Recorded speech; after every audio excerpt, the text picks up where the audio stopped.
شہادت حسین وہیں سے شروع کرتے ہیں جہاں سے ہم نے چھوڑا تھا۔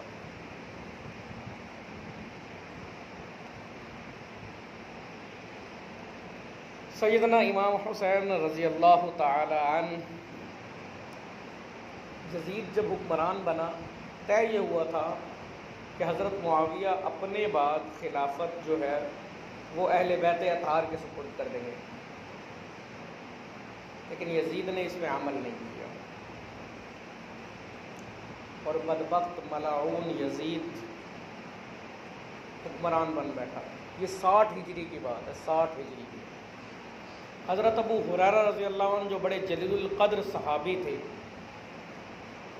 وہ دعا کرتے تھے اے اللہ مجھے 60 ہجری کے آغاز سے اور لونڈوں کی حکومت یعنی لڑکے کی حکومت سے پہلے موت دے۔ چنانچہ 59 ہجری کو ان کا وصال ہوا۔ یزید کے حکمران بننے سے پہلے اس دنیا سے وہ تشریف لے گئے۔ وہ ملعون حکمران بنا، اس کے سامنے 3 عبداللہ تھے اور ایک امام حسین تھے۔ ایک عبداللہ بن عمر حضرت عمر کے بیٹے، ایک عبداللہ بن عباس حضرت عباس کے بیٹے، ایک عبداللہ بن زبیر حضرت زبیر بن عوام رضی اللہ عنہ کے بیٹے، اور ایک خود امام حسین۔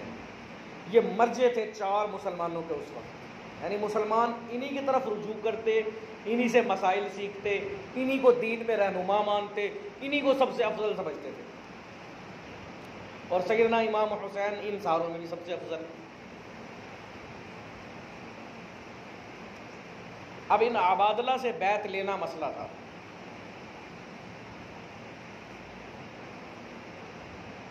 تو جناب یزید نے اپنی ملعون کارروائی کا آغاز کیا اور پریشرائز کرنا شروع کیا، میری بیعت کرو، میری بیعت کرو۔ حضرت امام حسین نے یزید کی بیعت کیوں نہیں کی؟ دیکھیں حضرت امام حسین اسلام کے نمائندے تھے، وہ اسلام کے علم بردار تھے، وہ اسلام کی ان کی ترجیح اول تھی، اور خلافت راشدہ حضرت ابوبکر، حضرت عمر، حضرت عثمان، حضرت علی رضی اللہ عنہ کا جو زمانہ تھا، 6 مہینے امام حسن کے ہیں، یہ زمانہ تھا مسلمانوں کی خلافت راشدہ کا، آئیڈیل مسلمانوں کا زمانہ۔ اس میں جو حکمران ہوتے تھے وہ اسلام کی چلتی پھرتی تصویر تھے۔ خلیفہ جو عمل کرتا تھا وہ 100% اسلام کے مطابق ہوتا تھا، پورے جذبے سے اسلام نافذ تھا، اور ایسا نہیں تھا کہ اسلام صرف باہر نافذ ہو، خلیفہ کے گھر میں بھی نافذ تھا، خلیفہ کے اوپر بھی نافذ تھا۔ حضرت ابوبکر صدیق جب خلیفہ بنے تو خلیفہ بننے کے بعد اپنے کپڑے اٹھائے، کپڑے بیچتے تھے اور لے کے چل پڑے مارکیٹ کی طرف۔ تو لوگوں نے کہا کہاں جا رہے ہیں؟ انہوں نے کہا اپنا کام کرنے جا رہا ہوں۔ انہوں نے کہا خلیفہ مسلمانوں کا بادشاہ کپڑے بیچے گا تو پھر کیا کریں، خاندان کا گھر کا سسٹم کیسے چلے گا؟ تو طے یہ ہوا جو ایک مزدور کی، ایک نارمل مزدور کی جو لائف سٹائل ہوتا ہے، جتنی اس کی تنخواہ ہوتی ہے اتنی تنخواہ انہیں ملے، کیونکہ خلیفہ بازار میں اپنا مال بیچتا ہو پھر اچھا نہیں لگتا، مسلمانوں کا حکمران، مسلمانوں کا خلیفہ۔ تو انہوں نے ایک عام مسلمان کی سادہ زندگی گزاری، کوئی ان کے دربان نہیں ہوتے تھے، کوئی ہٹو بچو نہیں ہوتی تھی، جس نے جو چاہتا خلیفہ سے بات کر سکتا تھا، گلیوں بازاروں میں خلیفہ بغیر کسی سیکورٹی گارڈ لیے پھرتا تھا۔ یہ تھا آئیڈیل اسلام کا سسٹم۔ یزید نے کیا کیا؟ یزید ملعون نے یہ کیا کہ اسلام کا آئیڈیل سسٹم کو بالکل ہی ختم کرنا شروع کر دیا۔ امام حسین اپنی ذاتی حکومت نہیں چاہتے تھے،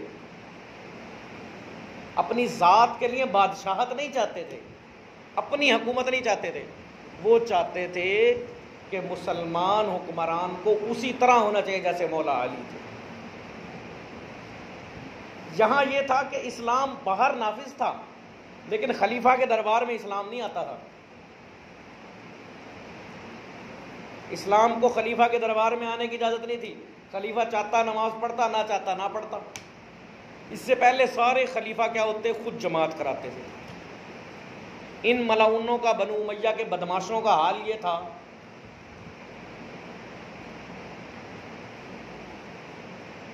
کہ شرابیں پی کے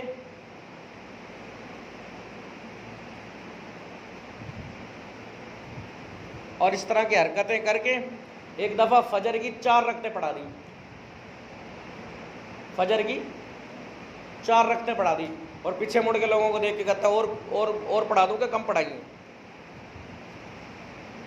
چڑھا رکھی ہوگی نشے میں۔